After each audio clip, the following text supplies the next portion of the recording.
هاد المعرض ديال دولاكروا جا من بعد المعرض ديال بيكاسو، جا من المعرض ديال دو جياكوميتي، جا المعرض ديال لا كوليكسيون ديال المتحف نتاع بومبيدو اللي جاب لنا السميات المهمين دالي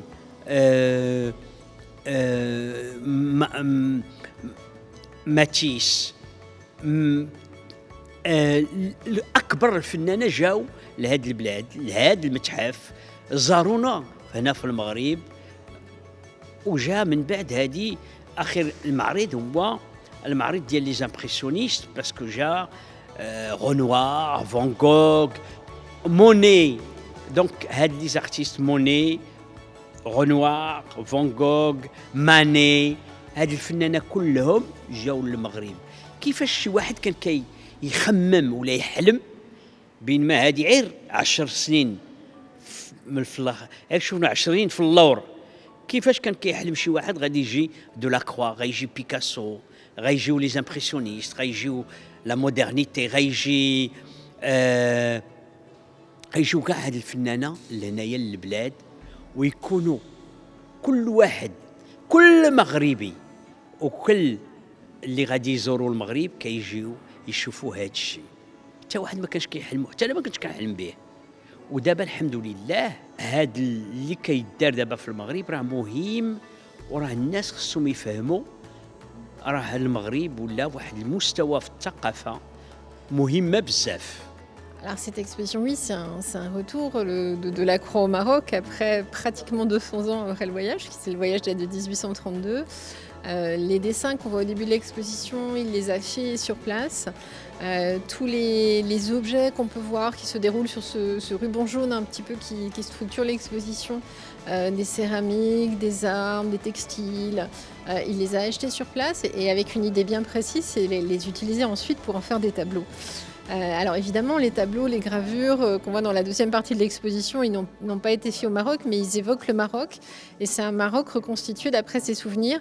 Et pour stimuler sa mémoire et ses souvenirs, il sortait en fait ces objets du coffre qu'on voit au début de l'exposition pour pouvoir se remémorer le Maroc.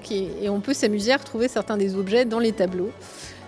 Voilà, comme source d'inspiration, des petites sacoches en particulier qui sont dans les vitrines et qui sont dans les tableaux aussi. Et puis l'exposition se termine par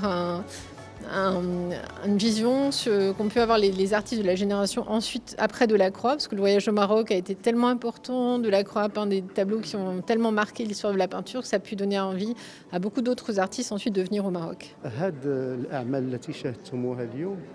تؤرخ لمسار فنان تأثر بالمغرب وأعجب بالمغرب،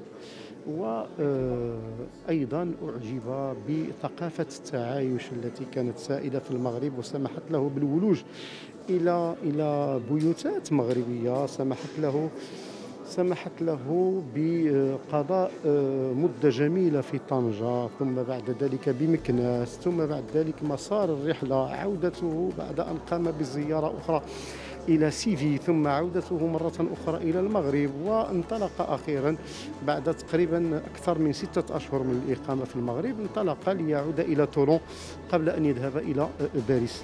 هذه المدة مكنت دولاكروا من أن يتعرف على جزئيات من الثقافة المغربية، جزئيات لا يمكن أن يدركها إلا متفحص أو متمكن.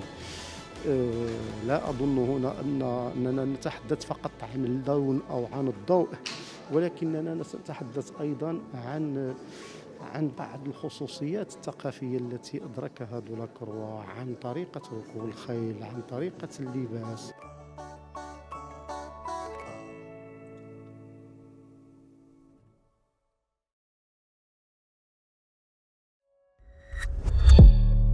ما تنساش تشترك في القناة وتفعل الجرس باش يوصلك جديد الفيديوهات من هسبريس.